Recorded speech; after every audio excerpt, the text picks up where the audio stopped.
नमस्कार बहनों और भाइयों, हमारे इस अध्यात्म ज्योतिष और स्वास्थ्य से संबंधित कार्यक्रम में आपका स्वागत है। आज हम जिस विषय पर बात करने जा रहे हैं बहुत ही उत्कृष्ट विषय है ये, जिसके बारे में हम बात करना चाहते हैं। सनातन धर्म में जब भी कोई व्यक्ति पैदा होता है और सनातनी अगर कोई होगा तो हनुमान चालीसा से वो जरूर अवगत होगा। बल्कि ये कहना भी गलत नहीं होगा कि पूरे विश्व भर में श्री हनुमान जी को कौन नहीं जानता। और यदि आप हनुमान जी को जानते हैं तो हनुमान चालीसा को भी अवश्य जानते हैं। श्री तुलसीदास जी ने रामचरितमानस लिखी और उनकी दोहावली में इस प्रकार सुंदर अक्षरों में पिरोलित करके उन्होंने हनुमान चालीसा अपने श्री मुख से बोलकर और अपने हस्त कमलों से जो उन्होंने लिखा है, आज जन जन में ये प्रचलित है कि हनुमान चालीसा की कितनी प्रभावशाली शक्ति है। कोई भी व्यक्ति जिसकी बुद्धि तीव्र ना हो, हनुमान चालीसा का निरंतर पाठ करने से उसकी बुद्धि तीव्र भी हो जाती है। अगर कोई व्यक्ति चाहे कि कोई काम नहीं बन रहा हो तो निरंतर 41 या 42 दिन तक उसका अनुष्ठान करने से उसका कार्य भी पूरा हो जाता है। मतलब कहना यह गलत नहीं होगा कि किसी भी प्रकार का कोई भी समाधान अगर हम लें या हमें किसी भी प्रकार का कोई समाधान चाहिए तो हनुमान चालीसा से उपयुक्त और सरल, ये मैं उपाय बोल रहा हूं आपको, परंतु ये उपाय नहीं है, ये एक ब्रह्मास्त्र है जो बिल्कुल आपका कार्य पूर्ण ही करता है। परंतु यहां मैं ये कहना चाहता हूं कि केवल कार्य पूर्णता के लिए ही हनुमान चालीसा का पाठ न किया जाए, अपितु हनुमान जी की विशेष कृपा के लिए, श्री रामचंद्र जी की भक्ति के लिए, उसके आधारित तौर पर भी हनुमान चालीसा का पाठ करना चाहिए। तो हमने देखा कि हनुमान चालीसा में जितनी भी हमारे दोहे हैं, हमारी पंक्तियां जो सुंदर सुंदर अक्षरों में लिखी गई हैं, उसके सभी पंक्तियों का बहुत विशेष महत्व है। जैसा कि अगर आपको बहुत ज्यादा रोग सता रहा हो और दवाइयों के बाद भी आप सही नहीं हो रहे हो, तो ये तो आजमाया हुआ एक बहुत ही कारगर सिद्ध उपाय है कि नासे रोग हरे सब पीरा, जपत निरंतर हनुमत वीरा। परमपिता परमेश्वर श्री हनुमान जी की कृपा से जब इन पंक्तियों को कई बार दोहराया जाता है तो हम देखते हैं कि हमारे सभी कष्ट धीरे धीरे धीरे करके कम हो गए और उन सभी से लड़ने की शक्ति भी हमको मिल गई है। तो आज एक विशेष तौर पर और हनुमान चालीसा के विषय में बात करूंगा। जैसा कि आपने थंबनेल में देखा भी था कि मुझे अगर ये पता होता तो शायद मैं हनुमान चालीसा का पाठ 5 बार या उससे भी ज्यादा बार करता। वो क्या बात है, सभी देवी देवताओं में प्रत्यक्ष रूप से प्रकट देवता जिसे इस पृथ्वी पे चिरंजीवी माना जाता है वो हमारे श्री हनुमान जी हैं। ये तो जग जाहिर है और सदैव वो इस पृथ्वी पर समस्त जीव का कल्याण करने के लिए रहेंगे भी।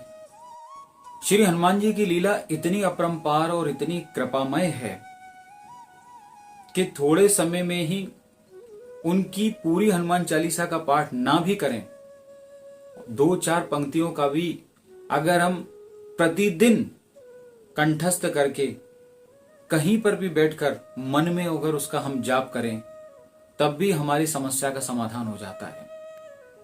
परंतु आज इससे भी बढ़कर विशेष बात है।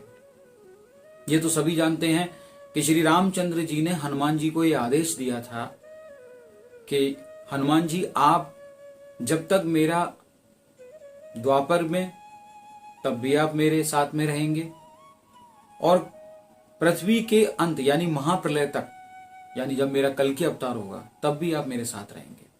तो इस प्रकार श्री रामचंद्र जी की आज्ञा मानकर प्रभु श्री हनुमान जी भक्तों का कल्याण करने के लिए हर मंदिर में, हर व्यक्ति के तन में, मन में और यहां तक कि प्राणवायु में समाहित है। ये तो आप जानते हैं कि श्री हनुमान जी के पिता वायुदेव हैं तो प्राणमय देव हैं, यानी कि प्राणों में बसते हैं। जैसे ही आप राम जी का नाम लेते हैं, जैसे ही आप चालीसा का पाठ करते हैं, वो हवा में मंत्र वो सभी जगह घूमने लगता है, और उसे घूमते घूमते ज्यादा देर नहीं होती है, क्योंकि कण कण में हनुमान जी समाये हुए हैं। आपकी हर एक बात को वो जानते हैं, भली भांति मन में कहें, श्वासों में कहें या बोल कर कहें, उन तक पहुंची जाती है। ये तो बात रही हम सभी के कल्याण के लिए श्री हनुमान जी की कृपा सदैव हम पे बनी रहती है। लेकिन आज हम बात कर रहे हैं कि हनुमान चालीसा पढ़ने के साथ साथ हम एक बहुत बड़ा पुण्य का काम भी कर रहे हैं।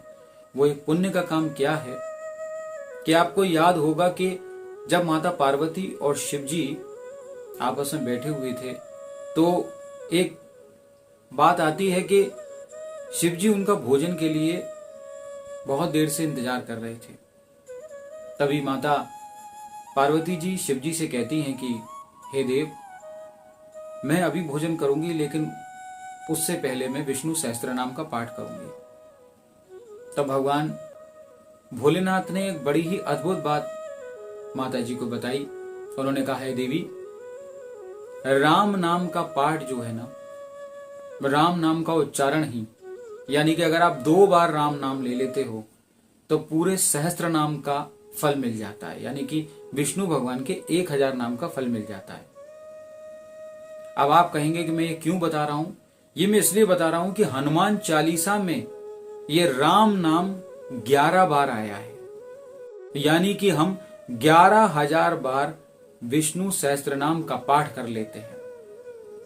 वैसे व्यक्ति के इतने व्यस्त जीवन में 11,000 पाठ करना बहुत मुश्किल है। यानी 11,000 पाठ का मतलब 11,000 बार नाम लेना भगवान श्री हरि विष्णु का।